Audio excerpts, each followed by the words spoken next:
Gracias por acompañarnos en el día de hoy en La Fuerza de la Verdad. Los tres temas que abordaremos en el día de hoy son los siguientes. Primero, más droga que nunca. Una explicación porque de acuerdo a los pensamientos cuasi técnicos es lo lógico en estos procesos de decomiso. Segundo, la escritura propia.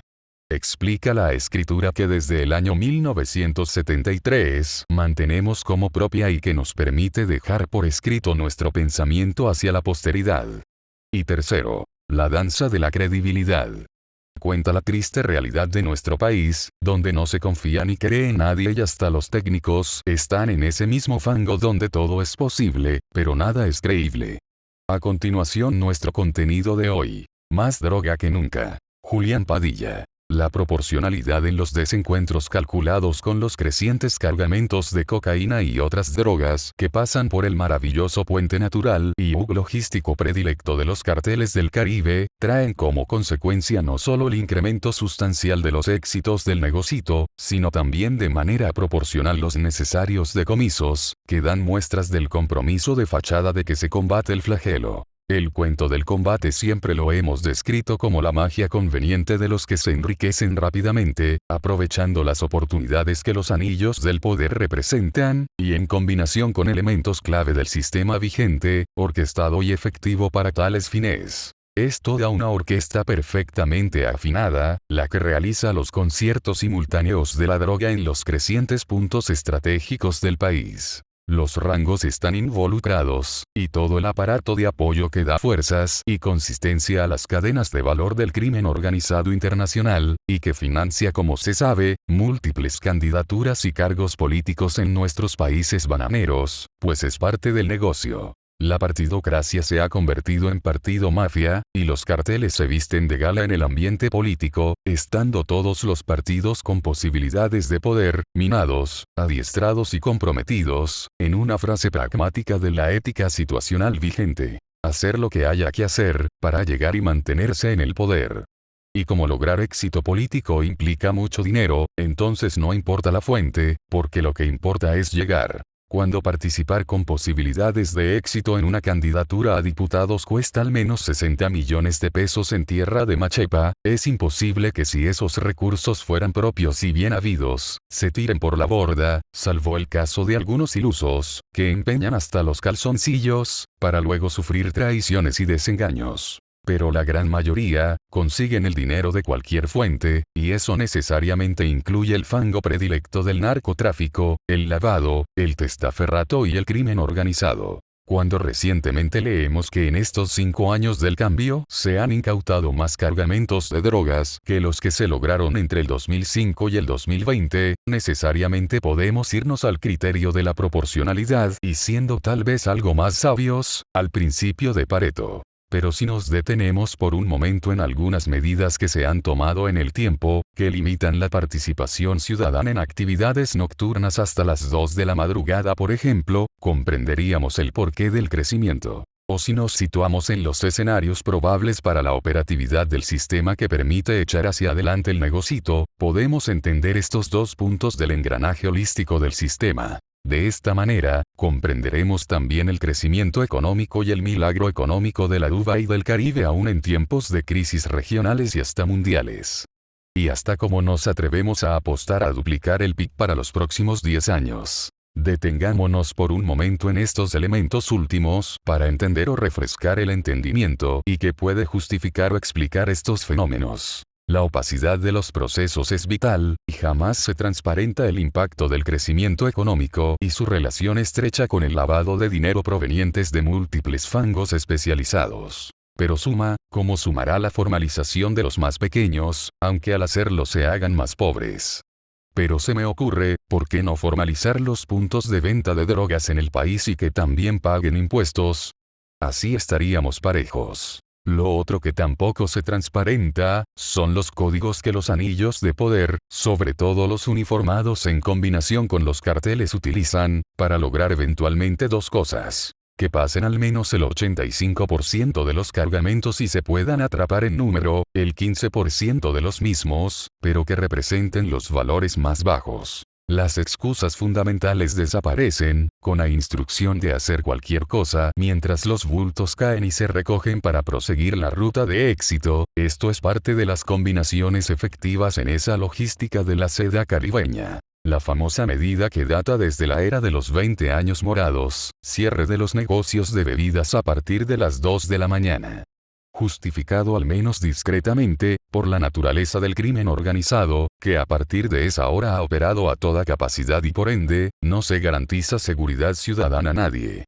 Un secreto a voces. Entonces, si a esto le sumamos el hecho, de que dinero que se lava es dinero que entra al sistema, y si dinero que entra al sistema aporta al PIB, entonces, no se trata del milagro japonés de la postguerra fruto de las inversiones para la reconstrucción, sino del sistema local efectivo.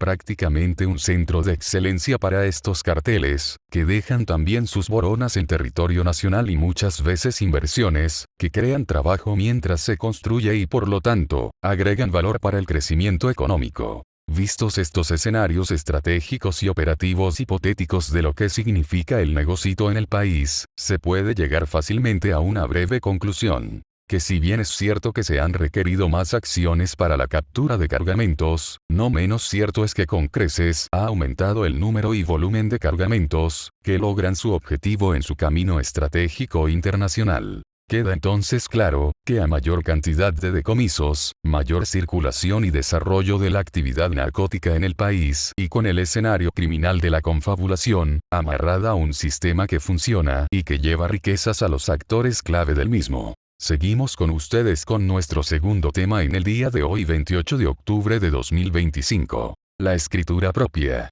Julián Padilla. La escritura propia fue creada por nosotros cuando cursábamos el primero de bachillerato en el año 1973. La inspiración vino de la revisión de un tomo de una enciclopedia donde nos encontramos con un código antiguo que proyectaba 5 caracteres diferentes con un significado propio. Allí se nos ocurrió la idea de crear los caracteres únicos para el alfabeto, que puede ser utilizado no solo en español, sino también en inglés, francés, italiano, portugués y cualquier otro idioma que utilice los caracteres del alfabeto conocido por nosotros para leer y escribir en español. Es decir, las 28 letras del alfabeto. La razón fundamental de utilizar la escritura propia desde hace ya varios meses, se debe a 3 razones fundamentales. Primero, la credibilidad cuestionada y cuestionable que se ha desarrollado en el país, pues casi siempre que usted escucha o lee a alguien, puede preguntarse sin temor, ¿y qué intereses representa? Y busca la verdad, objetividad, o sencillamente está defendiendo posiciones o intereses particulares.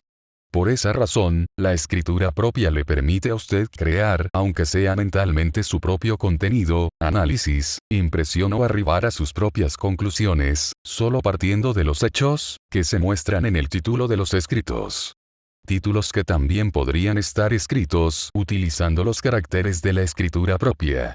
Y ahí no se tendría la oportunidad de aplicar el criterio propio comentado. Segundo, como desafío a los que pretenden silenciar las voces en una tierra cuyo propio himno nacional declara, que si se intenta esclavizar al pueblo dominicano, otras tantas ser libres habrá. Y como oposición frontal a las leyes de censura, mordaza y una forma indeleble de llamarle misifus al gato, sin que el pato Donald pueda ofenderse. Y tercero, al darnos cuenta de la incapacidad o tigueraje que tenemos en nuestro país de reconocer o respetar los créditos ajenos. Ser oportunistas, para alzarnos con el santo y la limosna, es parte de la mediocridad que nos caracteriza sobre todo en los medios alternativos. Entonces al contenido hemos dejado de colofón previo a cada titular 2 enunciados propios. Point Matrix y el soberano mandante. Siendo Point Matrix una alusión al verdadero interés de los políticos que no es el interés nacional.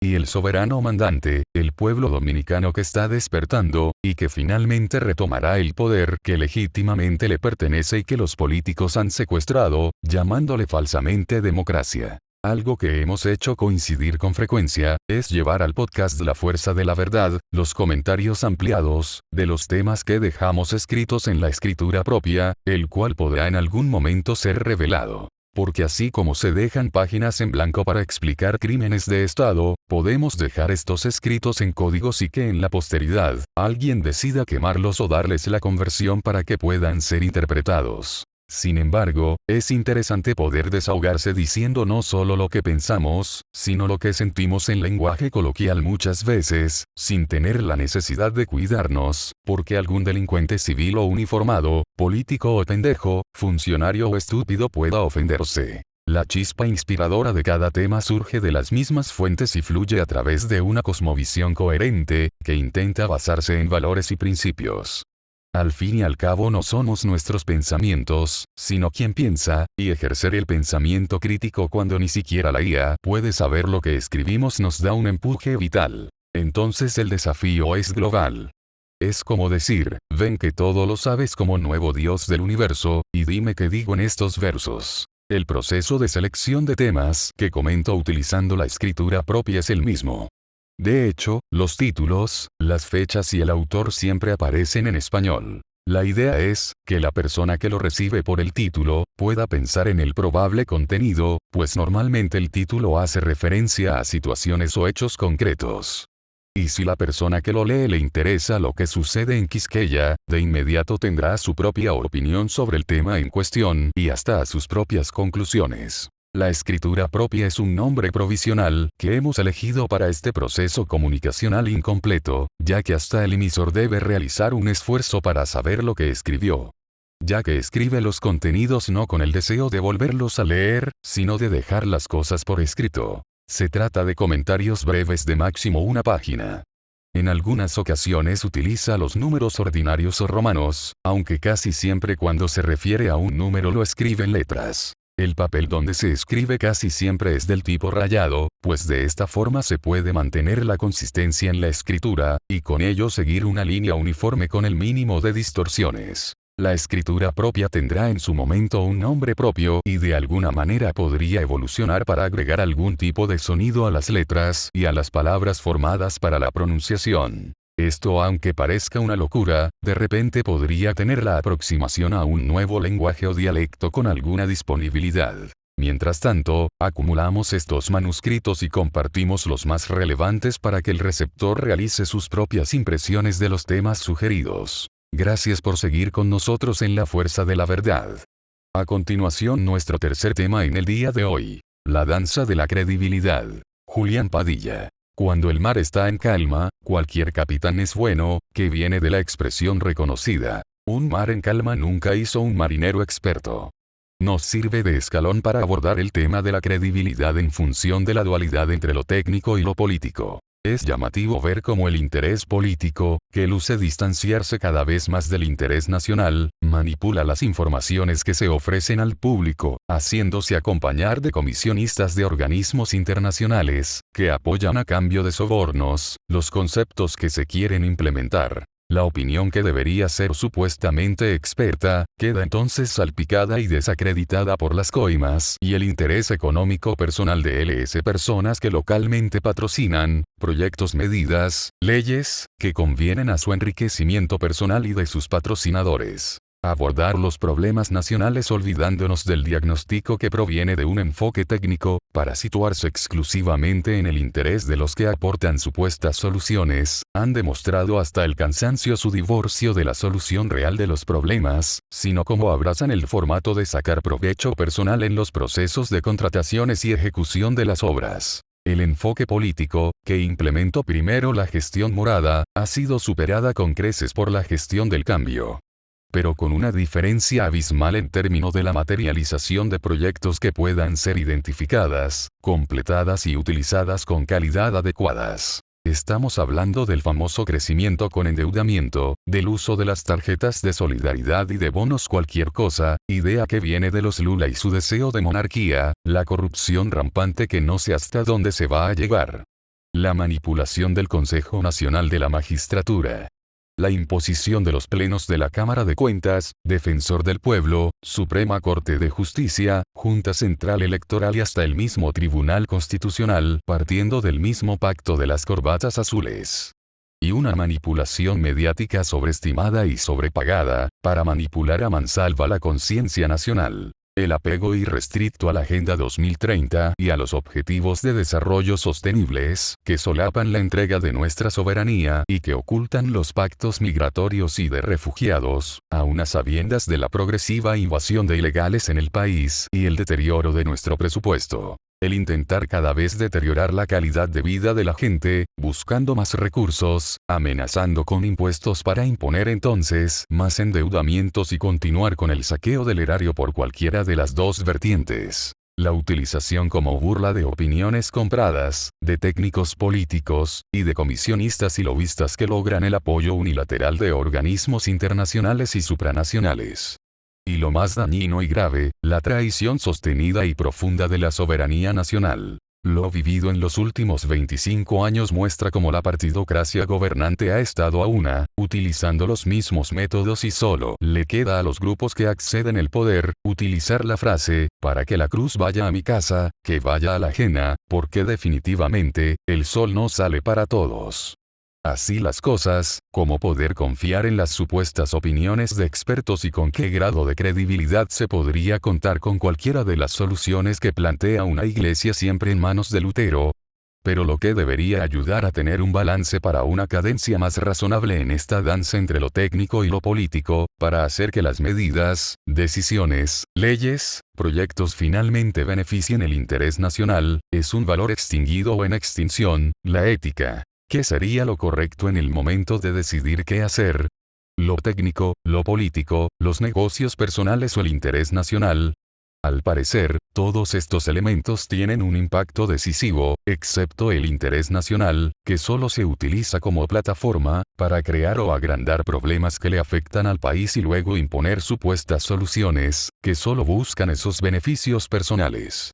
Porque ahora me toca a mí y para eso somos gobierno, son las estrategias partidarias que prevalecen. Entonces, como los recursos de Quisqueya y su aproximación certera a la Dubái del Caribe son inagotables, vámonos con bonos soberanos, vámonos con más endeudamiento, hagamos todas las promesas del mundo que no podamos cumplir, sigamos recibiendo dineros del fango, seamos ricos desde la cosa pública y luego, busquemos permanencia, impunidad y las inmunidades necesarias, pues para eso, tenemos el control total del primer poder del Estado. Todo da la vuelta, y lo técnico se desvanece, dando paso al único interés que tiene la partidocracia dominicana.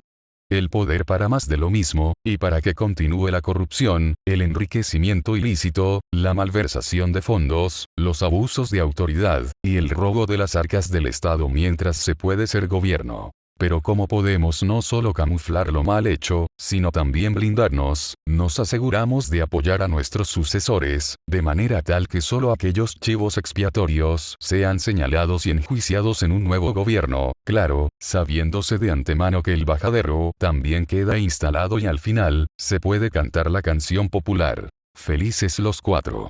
Esa es la partido mafia. En este escenario que no es el más plausible, quedan entonces algunas preguntas fundamentales. ¿En quién se puede confiar? ¿Existe a partir de ahí alguna credibilidad que pueda brindar esperanzas al pueblo dominicano? ¿Realmente tenemos líderes a quien seguir y en base a cuáles criterios?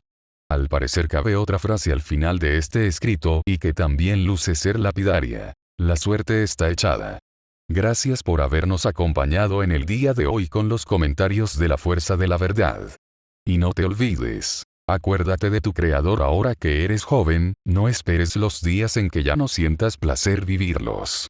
Apártate del mal, haz el bien, busca la paz y síguela. No te olvides, las malas compañías corrompen las buenas costumbres. Permíteme decir la verdad delante de los fuertes y no decir mentiras para ganarme el aplauso de los débiles. Gracias por acompañarnos en el día de hoy con los comentarios de la Fuerza de la Verdad.